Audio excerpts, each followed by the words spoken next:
जागतिक हत्ती दिनानिमित्त आज वीरमाता जिजाबाई भोसले वनस्पती उद्यान आणि प्राणी संग्रहालय इथं हत्ती करता एनरिचमेंट ऍक्टिव्हिटी करण्यात आली। यासोबतच हत्तीचं काय आणि किती महत्त्व आहे याची माहिती आणि सध्या सुरू असलेल्या एलिफंट प्रोजेक्ट बाबतची माहिती देण्यासाठी झूओलॉजिस्ट अभिषेक साटम यांच्याशी बातचीत केली आहे आमच्या प्रतिनिधी मीनाक्षी म्हात्रे यांनी।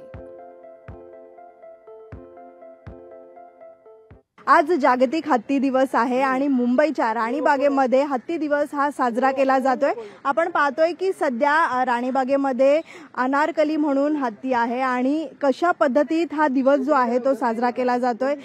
यासोबतच माझ्यासोबत बातचीत करण्यासाठी डॉक्टर अभिषेक साटम आहेत जे स्वतः झूओलॉजिस्ट आहेत।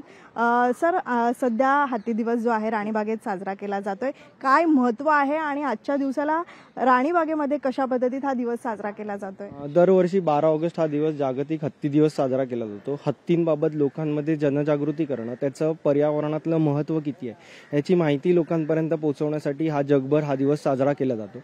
आणि तसं बघाल की राणीबागेत आपली हत्तीण आहे अनारकली, तर तिच्यासाठी आपण रेग्युलर ज्या ॲक्टिव्हिटी असतात त्या सोडून आपण एक एनरिचमेंट ॲक्टिव्हिटी, तर ती जी रेग्युलर फळं आपण देत नाही ती युनिक फळं किंवा जसं ड्रॅगन फ्रूट आहे किंवा शहाळं आहे ते तिला खूप आवडतं, ते आपण कधीतरीच देतो कारण त्यांची वेगळी ॲक्टिव्हिटी व्हावी म्हणून।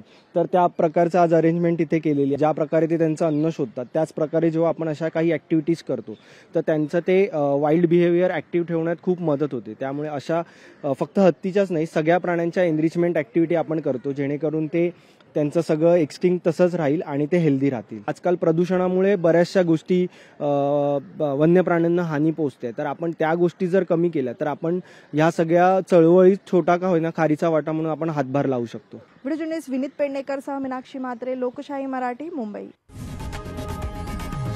लोकशाही मराठी, ऐका, पहा, जागरूक रहा।